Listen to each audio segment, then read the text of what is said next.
Hello दोस्तों, मैं दिनेश की ओर आप सबका स्वागत है न्यूमरोलॉजिकल कैलकुलेशन के अंदर। भारत से जो सीन निकल कर आ रहे हैं सड़कों से, गलियों से, शहरों से, कालाबाजारी के, सरकारी असंवेदनशीलता के, 3 नंबर के गुरु भारत से उम्मीद तो नहीं की जा सकती थी कि भारत इतना असंवेदनशील, इतना क्रूअल हो सकता है। दरअसल अब ऐसा लग रहा है, कहते हैं कि 2 परिस्थितियां ऐसी होती हैं जिसके अंदर एक देश का चरित्र निकल कर आता है, कैरेक्टर। एक जब उसके पास बहुत ज्यादा दौलत हो जाए, पैसा हो जाए, तब उसका चरित्र निकल कर आता है कि उसका असली कैरेक्टर क्या है। और एक वो जो बहुत बड़ा संकट में घिर जाए एक देश, तब उसका चरित्र समझ में आता है। एक चरित्र जापान का था जो वर्ल्ड वॉर 2 के बाद भी समझ में आया लोगों को, और उस चरित्रों से महान बना दिया। एक चरित्र भारत का है जहां हर जगह आपको बेईमानी और चरित्रहीनता नजर आती है। अब तो ऐसा लगता है कि चंद लोगों को छोड़ दिया जाए, कुछ लोगों को जो सेवा में लगे हुए हैं, जो वास्तव में ही मानवता की सेवा करते हैं, उन चंद लोगों को छोड़ के अब ऐसा लगता है कि ये पूरा का पूरा देश एक चरित्रहीन देश है, एक बेईमान देश है, एक egoistic, adamant and arrogant country है, जो पैसे के लिए अपनी मां को भी बेच सकता है, जो पैसे के लिए देश को भी बेच सकता है, जो पैसे के लिए अपना ईमान भी बेच सकता है, जो पैसे के लिए सब कुछ बेच सकता है। जिस ढंग से कई डॉक्टर, कई नर्सेस, कई आदमी, कई टेम्पो वाले, कई एम्बुलेंस वाले, जो लूट का बाजार है, उसके बाद चाहे शमशान घाट हो या डॉक्टर के पास हो या मार्केट में हो, और जिस ढंग की लूट आप मार्केट में देखते हैं, भारत की चरित्रहीनता हर जगह से निकल कर आ रही है। और ये चरित्रहीनता जो समाज के अंदर है, वही नेताओं के अंदर परिलक्षित हो रही है। भारत के नेता इतने चरित्रहीन हो सकते हैं, कभी सोचा नहीं था। चरित्रहीन तो थे, लेकिन इस लिमिट तक चरित्रहीन हो सकते हैं, सोचा नहीं था। आज उनके मुंह से एक उफ नहीं निकलती है सरकारों से कि इतने लोग मर गए, तो संवेदना भी व्यक्त कर दें। ये लोग संवेदना भी व्यक्त नहीं करते हैं, इनको दुख ही नहीं है। ये पत्थरों के बने हुए लोग हैं। लेकिन इससे एक बात साबित हुई कि इंडिया एक झूठ से भरा कंट्री, आडंबर से भरा कंट्री, पाखंड से भरा हुआ कंट्री, एक मक्कार देश जिसे कहते हैं आप, उस ढंग का देश निकल कर आया है।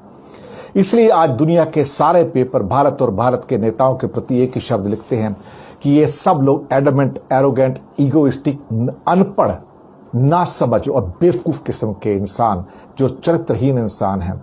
यही भारत की चरित्रहीनता इस टाइम निकल कर आ रही है। और मैं ये दावे के साथ कहता हूं कि चंद लोगों को छोड़ दीजिए, भारत इस टाइम अपनी चरित्रहीनता की चरम सीमा पर है, बेईमानी की चरम सीमा पर है, मक्कारी, आडंबर, पाखंड की चरम सीमा पर है। कुछ लोग जो ईमानदार हैं, कुछ लोग जो अभी भी समाज की सेवा में लगे हुए हैं, उनको मेरा सलाम है कि वो लोगों की वजह से भारत बचा हुआ है। अदरवाइज ये नेता और ये सारे के सारे छुट भैये और बाकी समाज के जो लोग हैं, वो तो इस देश को बेच के कब का खा गए होते।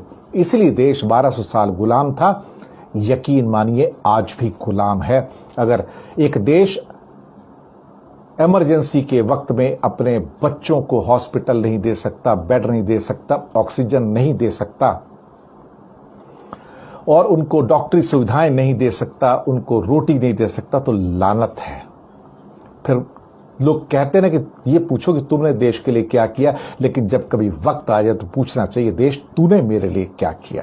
सवाल तो बनता है और सवाल तो पूछेंगे कि देश का भी तो कुछ फर्ज है हमारे प्रति या नहीं, या सिर्फ हमारा ही फर्ज है।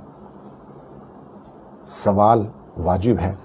लेकिन 5 नंबर इस मरकरी के साल में राहु से निकल कर आए हैं, और 3 नंबर का भारत आज बेशर्मी, बेहया, बदतमीजी और जिसे कहते हैं बेहुदगी की सारी सीमाएं क्रॉस कर चुका है, चरित्रहीनता की सारी सीमाएं क्रॉस कर चुका है।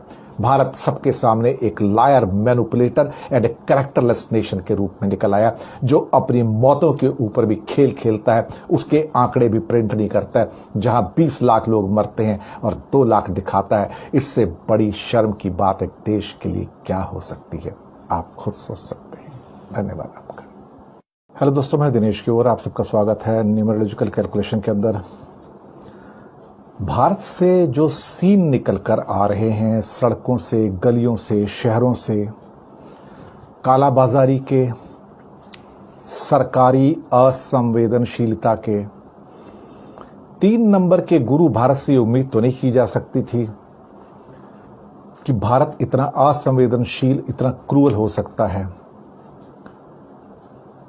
दरअसल अब ऐसा लग रहा है, कहते हैं कि 2 परिस्थितियां ऐसी होती हैं जिसके अंदर एक देश का चरित्र निकल कर आता है, कैरेक्टर।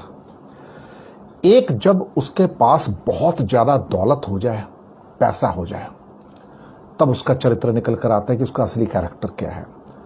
और एक वो जो बहुत बड़ा संकट में घिर जाए एक देश, तब उसका चरित्र समझ में आता है। एक चरित्र जापान का था जो वर्ल्ड वॉर 2 के बाद भी समझ में आया लोगों को, और उस चरित्रों से महान बना दिया। एक चरित्र भारत का है जहां हर जगह आपको बेईमानी और चरित्रहीनता नजर आती है। अब तो ऐसा लगता है कि चंद लोगों को छोड़ दिया जाए, कुछ लोगों को जो सेवा में लगे हुए हैं, जो वास्तव में ही मानवता की सेवा करते हैं, उन चंद लोगों को छोड़ के अब ऐसा लगता है कि ये पूरा का पूरा देश एक चरित्रहीन देश है, एक बेईमान देश है, एक egoistic, adamant and arrogant country है, जो पैसे के लिए अपनी मां को भी बेच सकता है, जो पैसे के लिए देश को भी बेच सकता है, जो पैसे के लिए अपना ईमान भी बेच सकता है, जो पैसे के लिए सब कुछ बेच सकता है। जिस ढंग से कई डॉक्टर, कई नर्सेस, कई आदमी, कई टेम्पो वाले, कई एम्बुलेंस वाले, जो लूट का बाजार है, उसके बाद चाहे शमशान घाट हो या डॉक्टर के पास हो या मार्केट में हो, और जिस ढंग की लूट आप मार्केट में देखते हैं, भारत की चरित्रहीनता हर जगह से निकल कर आ रही है। और ये चरित्रहीनता जो समाज के अंदर है, वही नेताओं के अंदर परिलक्षित हो रही है। भारत के नेता इतने चरित्रहीन हो सकते हैं, कभी सोचा नहीं था। चरित्रहीन तो थे, लेकिन इस लिमिट तक चरित्रहीन हो सकते हैं, सोचा नहीं था। आज उनके मुंह से एक उफ नहीं निकलती है सरकारों से कि इतने लोग मर गए, तो संवेदना भी व्यक्त कर दें। ये लोग संवेदना भी व्यक्त नहीं करते हैं, इनको दुख ही नहीं है, ये पत्थरों के बने हुए लोग हैं। लेकिन इससे एक बात साबित हुई कि इंडिया एक झूठ से भरा कंट्री, आडंबर से भरा कंट्री, पाखंड से भरा हुआ कंट्री, एक मक्कार देश जिसे कहते हैं आप, उस ढंग का देश निकल कर आया है। इसलिए आज दुनिया के सारे पेपर भारत और भारत के नेताओं के प्रति एक ही शब्द लिखते हैं कि ये सब लोग एडमेंट, एरोगेंट, ईगोइस्टिक, अनपढ़, नासमझ और बेवकूफ किस्म के इंसान, जो चरित्रहीन इंसान हैं। यही भारत की चरित्रहीनता इस टाइम निकल कर आ रही है। और मैं ये दावे के साथ कहता हूं कि चंद लोगों को छोड़ दीजिए, भारत इस टाइम अपनी चरित्रहीनता की चरम सीमा पर है, बेईमानी की चरम सीमा पर है, मक्कारी, आडंबर, पाखंड की चरम सीमा पर है। कुछ लोग जो ईमानदार हैं, कुछ लोग जो अभी भी समाज की सेवा में लगे हुए हैं, उनको मेरा सलाम है कि वो लोगों की वजह से भारत बचा हुआ है। अदरवाइज ये नेता और ये सारे के सारे छुट भैये और बाकी समाज के जो लोग हैं, वो तो इस देश को बेच के कब का खा गए होते। इसलिए देश 1200 साल गुलाम था, यकीन मानिए आज भी गुलाम है। अगर एक देश इमरजेंसी के वक्त में अपने बच्चों को हॉस्पिटल नहीं दे सकता, बेड नहीं दे सकता, ऑक्सीजन नहीं दे सकता,